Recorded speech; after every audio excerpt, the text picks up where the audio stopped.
बातमी आहे श्री क्षेत्र ओझर येथून। प्रतिवर्षाप्रमाणे याही वर्षी भाद्रपद शुद्ध 4 चतुर्थी श्रींचा जन्मोत्सव सोहळा श्री क्षेत्र ओझर येथे मंगलमय वातावरणात संपन्न झाला। हरिभक्त परायण पुरुषोत्तम महाराज पाटील आळंदी यांचे गणेश जन्माचे सुश्राव्य असे कीर्तन यावेळी संपन्न झाले। या देवजन्म सोहळ्यासाठी जवळजवळ 30 ते 35 हजार गणेश भक्तांनी या देवजन्म सोहळ्यास आपली उपस्थिती दाखवली। गणपती बाप्पांच्या नावाचा गजर होत, फुलांची उधळण होत बरोबर 1:15 वाजता श्रींचा जन्मोत्सव सोहळा अतिशय मंगलमय वातावरणात संपन्न झाला। या देवजन्म सोहळ्यासाठी तालुक्याचे विद्यमान आमदार अतुल शेठ बेनके व त्यांच्या सुविद्य पत्नी गौरीताई बेनके सहकुटुंब सहपरिवार देवजन्म सोहळ्यासाठी उपस्थित होते। त्याचप्रमाणे आजचा चौथा उत्तरद्वार बाप्पांची सर्वात लाडकी व धाकटी बहीण अंबिका माता ओझर नवीन गावठाण येथे मार्गस्थ झाला। या ठिकाणी हजारोंच्या संख्येने अनेक गणेश भक्तांनी अंबिका मातेचे दर्शन घेतले। जगदाळे कुटुंबियांनी या ठिकाणी सर्व गणेश भक्तांना महाप्रसादाचे वाटप केले। येथे पृथ्वी सूर्यपूजा, बाप्पांची आरती व जोगवा इत्यादी कार्यक्रम संपन्न झाले। पालखीचे मंदिरामध्ये आगमन होताच गणपती बाप्पांच्या नामाचा या ठिकाणी गजर झाला। नंतर तालुक्याचे आमदार अतुल बेनके व मान्यवर व्यक्तींच्या हस्ते बाप्पांची आरती घेण्यात आली। विघ्नहर देवस्थान ट्रस्ट योग्य नियोजन व ओतूर पोलीस स्टेशनचे एपीआय सचिन कांडगे व पूर्ण पोलीस स्टाफ यांचाही यावेळी चोख असा पोलीस बंदोबस्त होता। आमदार अतुल बेनके व गौरीताई यांनी यावेळी बाप्पांस अभिषेकही केला। देवस्थानचे अध्यक्ष गणेश कवडे, समस्त ग्रामस्थ मंडळी ओझर, हजारोंच्या संख्येने गणेश भक्त, सर्व पत्रकार बांधव व सर्व क्षेत्रातील मान्यवर व्यक्ती या देवजन्म सोहळ्यासाठी उपस्थित होते। याच बातमीचा प्रत्यक्षदर्शी आढावा घेतलाय आमचे ओझर प्रतिनिधी मंगेश शेळके यांनी। पाहुयात।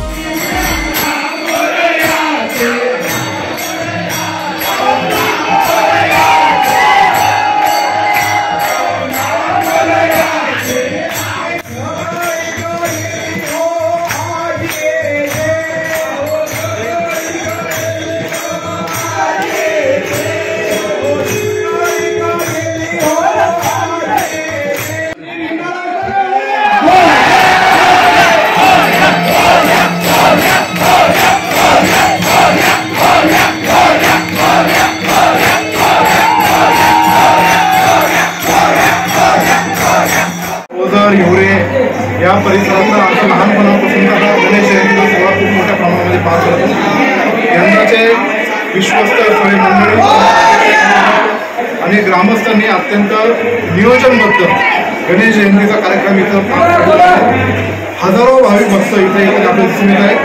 इथल्या परिसराचे एपीआय कांडगे साहेबांनी सर्व सहकार्याने अत्यंत चांगलं नियोजन इथे ठेवलेलं आहे। आज गणेश जयंतीच्या निमित्ताने या गणरायाच्या चरणी मी एवढीच प्रार्थना केली आहे, यंदाचं वर्ष पावसाचं जरा कमी प्रमाण आहे। मी गणरायाच्या चरणी हीच प्रार्थना केली की पुढच्या महिन्याभरामध्ये अत्यंत चांगला पाऊस पडू दे, की जेणेकरून पुढचं आमचं हे शेतकऱ्यांचं वर्ष हे अत्यंत सुखाचं आणि समृद्धीचं जाईल। त्यासाठी मी इथं अभिषेक केला आहे। एक दुग्ध शर्करा योग म्हणजे आज गणेश जयंती तर आहेच, पण योगायोगाने आज माझी सौभाग्यवती गौरीचा पण आज वाढदिवस आहे। तिच्या वाढदिवसाच्या निमित्तानं तिलाही मनपूर्वक शुभेच्छा देतो आणि विशेषतः या ट्रस्टचं मी मनपूर्वक आभार मानतो की हे जे गणरायाचं अष्टविनायकापैकी देवस्थान आहे ते 8 गणपतीपैकी नंबर 1चं देवस्थान आहे आणि भविष्यात ह्या अष्टविनायकापैकी ओझर गणपतीसाठी आम्हाला खूप मोठ्या प्रमाणामध्ये काम करायचं आहे। त्यासाठी तालुक्याच्या लोकप्रतिनिधी या गावच्या या देवस्थानच्या पाठीमागे मी भक्कमपणे उभा आहे। एवढं गणेश कवडींबद्दल थोडं आजच्या या गणेश जयंतीच्या निमित्ताने विघ्नहर देवस्थान ट्रस्टचे अध्यक्ष गणेश कवडे आणि त्यांच्या सर्व सहकार्याने अत्यंत उत्तम नियोजन केले। फक्त आजच नाही, जेव्हापासून ते अध्यक्ष झाले या गणपती देवस्थानच्या गंगा आरती असेल, इतर चतुर्थीचे कार्यक्रम असेल, लोकांच्या भाविकांच्या पैसे जे देवाच्या चरणी येतात या परिसराच्या विकासा कामासाठी असेल किंवा हे जे डोनेशन गोळा होतं त्याच्यात पारदर्शकपणा यावा म्हणून अत्यंत उत्तम कामगिरी गणेश भावाने त्यांच्या सर्व सहकार्यांनी इथे करताना मला दिसून येत आहे। मी त्यांचाही मनपूर्वक आभार मानतो। माझ्या गावाचाच हा माझा बांधव आहे, इतकं चांगलं काम करतो त्याचा अभिमान आम्हाला निश्चित प्रकारे आहे। PRS सेक्शन असेल आणि भविष्यात त्याच्या व ग्रामस्थांच्या मनामध्ये जे प्लॅन आहेत, मल्टीलेवल पार्किंग, वन वे करून इथलं ब्रिज निर्माण करणे, इथल्या घाटाची परत सुधारणा वल्लभशेठ बेनके साहेबांनी केली ती अजून केलेली पुढे करायची। या विशीपासून आतमध्ये येणारा रस्ता हे पार्किंगचं सगळं डांबरीकरण माननीय अजितदादा पवार साहेबांच्या मदतीने झालंय आणि भविष्यातही माननीय अजितदादा पवार साहेबांच्या मार्गदर्शनाखाली या अष्टविनायकाचं अजूनही पुढचं सगळे जे काही काम आहेत ते पूर्ण केल्याशिवाय सालाबादप्रमाणे याही वर्षी श्रींचा जन्मोत्सव सोहळा श्री क्षेत्र ओझर या ठिकाणी संपन्न होत आहे। विघ्नर देवस्थान ट्रस्टच्या वतीने या उत्सवाची तयारी कशा प्रकारे केली आहे, काय सांगाल आपण या ठिकाणी? आज पहाटे 5 वाजता श्रींचा अभिषेक झाला आणि त्यानंतर दर्शन सुरू करण्यात आलं। 7 वाजता श्रींची आरती झाली आणि बरोबर 12:30 वाजता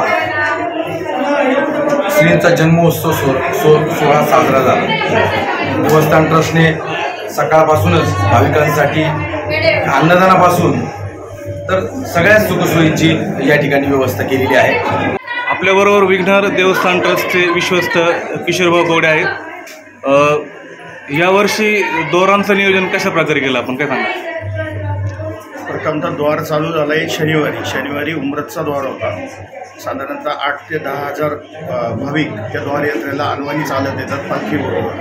त्यामध्ये नाश्ता, बिस्लरी म्हणजे मिनरल पाण्याची सोय सगळी ट्रस्टने केली होती। दुसरा द्वार धनेगाव या ठिकाणी झाला आणि तिसरा द्वार शिरोली ठिकाणी झाला। आजचा जन्मोत्सवाच्या दिवशी सकाळी जो द्वार असतो तो अमराई येथे होतो।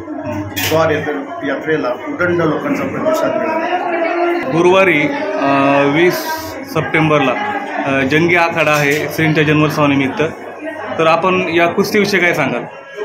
कुस्तीसाठी देवस्थान ट्रस्टने लाल मातीचं स्टेडियम तयार केलेलं आहे, बसण्याची व्यवस्था आहे आणि तालुक्यातील सगळ्यात जास्त इनाम असणारा हा ओझरचा आखाडा म्हणून प्रसिद्ध आहे। तर सर्व पैलवानांनी याची नोंद घ्या, उद्या उपस्थिती नोंदवा। डोळ्याच्या पारण्या फेडणारा कुस्त्यांचा जंगी आखाडा होणार आहे। ट्रस्टतर्फे पाण्याची नाश्त्याची सगळी सोय करण्यात आली। आज चतुर्थी प्रतिपदेपासून पंचमीपर्यंत हे 4 दिवस रात्री दागिने घातले जातात। त्यामध्ये पेशवेकालीन मुकुट आहे, पेशवेकालीन चंद्रकोर आहे, त्याच्यानंतर एक गंध आहे आणि चंद्रकोर घातलेला गंध पण आहे। गंधानंतर एक 61 तोळ्याचा एक हार आहे आणि एक छत्री सोन्याची आणि एक मोठा हार आहे। जवळ 2.5 किलो असं सोनं या गणेश भक्तांनी या ठिकाणी अर्पण केलेलं आहे आणि अनेक तऱ्हेच्या लोकांनी नवस बोलले आणि त्याचा नवस प्रत्यर्थ लोकांनी दागिने बनवून दिलेले आहेत। मध्ये जाता एक मुकुट दिलेला आहे, त्याप्रमाणे मुकुट दिल्यानंतर बाकीच्या लोकांनी जे उंदीर पण दिलेलं आहे। त्यानंतर अजून बाकीचे जे लागणारे साहित्य, पूजे साहित्य लागणार, चांदीचं ताट आहे, त्याच्यामध्ये तांब्या, तामण, पळे, पंचपात्र सर्व आणि एक केळीचं पान असं ह्या देवस्थान ट्रस्टसुद्धा तयार करून ठेवलेलं आहे। आणि या तयार करत असताना आज कमीत कमी जवळजवळ 70-80 हजाराचे गणपती बाप्पाला ड्रेस या ट्रस्टने आणलेले आहेत। 10 दिवसाचे ड्रेस प्रतिपदेपासून ते जवळजवळ चतुर्थीपर्यंत संध्याकाळी ते पेशवेकालीन पोशाख आहेत ते पण आहेत। त्याच्यानंतर पण नवीन देवस्थान ट्रस्टने 4 दिवसाचे 4 पोशाख आणले आणि 10 दिवसाचे असे एकूण 14 पोशाख या देवस्थानाने आणलेले आहेत आणि 14 पोशाख आमच्या ह्या पुजाऱ्यांतर्फे घातले जातात। आता फक्त आज रात्री सकाळी 5 वाजता मंदिर उघडले, पूजा झाली, त्याच्यानंतर गणपती बाप्पाला पोशाख सजवला गेलेला आहे। तर आज संध्याकाळी पूर्ण रात्रभर कीर्तीचंच मंदिर उघडून राहणार आहे आणि उद्या कमीत कमी 10 वाजेपर्यंत मंदिर बंद होणार नाही आणि 10 वाजता मंदिर अर्धा तास बंद केला जाईल। तिथून पुढे लोकांना दर्शन सोय केली जाईल। अशी ह्या गणपती बाप्पाचा महिमा अतिशय श्रीमंत देवस्थान या ठिकाणी ओझर विघ्नेश्वर महाराज आहे, या सगळ्यांना अनुभव येते। मंगलमूर्ती गणपती बाप्पा। आज या ठिकाणी गणेश जन्मदिवस सोहळा साजरा होतोय। हजारो वर्षाची परंपरा लाभलेला हा उत्सव सोहळा अतिशय जल्लोषामध्ये यावर्षी या ठिकाणी साजरा होतोय। आजचा हा चतुर्थ दिवस आहे आणि या अगोदरचे 3 दिवस 3 बहिणींना आणण्याचं काम पालखी सोहळा संपन्न झालेला आहे आणि आज चतुर्थ दिवशी ओझर नंबर 2 जगदाळेमळा या ठिकाणी हा पालखी सोहळा संपन्न होणार आहे। अंबिका मातेचं मंदिर या ठिकाणी हजारो वर्षांपूर्वीचं आहे। अतिशय जागृत अशा प्रकारचं देवस्थान आणि नवसाला पावणारी अशी ही देवी आहे आणि आपल्या धाकट्या आणि लाडक्या बहिणीला जन्मोत्सवासाठी घेऊन जाण्यासाठी आज गणपती बाप्पाचं आगमन या ठिकाणी जगदाळे मळ्यामध्ये होतंय। या ठिकाणी पालखीचं आगमन झाल्यानंतर मोरयाची पदं होणार आहेत। त्याचप्रमाणे पृथ्वी सूर्यपूजा या ठिकाणी संपन्न होणार आहे। या ठिकाणी आमचे उपस्थित असलेले जगदाळे मळ्यातील अंबिका मित्रमंडळाचे सर्व सदस्य यांनी अतिशय चांगल्या प्रकारे या सोहळ्याची उत्तम अशी तयारी केलेली आहे। या ठिकाणी उपस्थित सर्व भक्तगणांचं आमच्या विघ्नहर ट्रस्टचं मी आमच्या मंडळाच्या वतीनं या ठिकाणी आभार व्यक्त करतो। धन्यवाद।